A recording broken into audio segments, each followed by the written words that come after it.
name is Paul Niehaus. I'm an economist here at UC San Diego and an affiliate of the 21st Century India Center. The core debate in India over the last decade or so about the role of technology in social program delivery has really revolved around a stack of three technologies which came to be known as the JAM Trinity, colorfully. And that just refers to basic no-frills banking accounts so that people can receive transfers in a bank account, to the Aadhaar platform for authentication so that people can establish their identity in a reliable way, and to mobile connectivity, with this ambition and vision of spreading those three technologies to 100% of the population. And I think really two distinct and sometimes competing hopes or visions for what that would achieve. The first being that this would improve access, that these technologies would allow people to reliably access benefits to which they're entitled, which they don't always get before.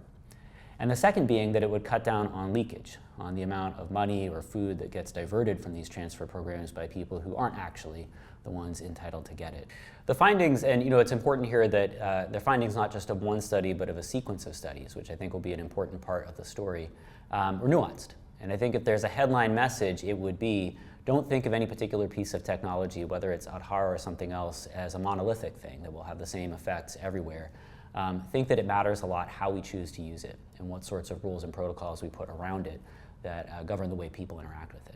So concretely, the first of these studies we did, which is a large-scale experiment that we conducted in partnership with the government of Andhra Pradesh, we looked at the deployment of biometric authentication very similar to, a precursor to Aadhaar, into the employment scheme there, and really saw positive effects across the board in the sense that there's both a reduction in the amount of resources that leak out to people who are not intended to get them, but also an increase in legitimate beneficiaries' access to the program, their happiness with the program.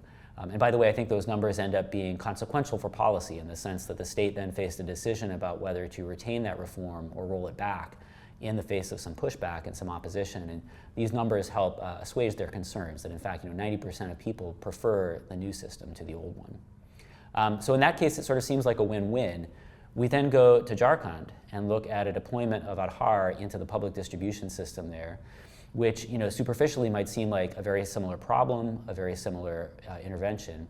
We actually get quite different results, much more nuanced. You do see some reductions there in leakage. On the other hand, you also see some serious reductions in access, at least during the transition period, that as the technology rolls out, many people who do have a right, an entitlement to access those benefits, at least temporarily lose access to them. We think there's an opportunity that really relates to that third component of the JAM Trinity that I mentioned earlier, which is the mobile connectivity. Right? To say that we now live in a world in which everybody either has a phone or knows somebody in their community that has a phone, and so we can reach most people to find out what's going on. And that's something you can do in real time. And so that's an approach that we've now taken, for example, to a partnership in Odisha, where we're working with the state government to call people on a regular basis and find out, are they getting the benefits from the public distribution system that they're entitled to? What issues are they having? Are they happy with the system? And so forth. And so we think that the sort of broader lesson here should be not do it this way or do it that way, but build the systems that let you collect real-time feedback to figure out what's working, what isn't, and make course corrections as you need to on the fly. So where do we go next?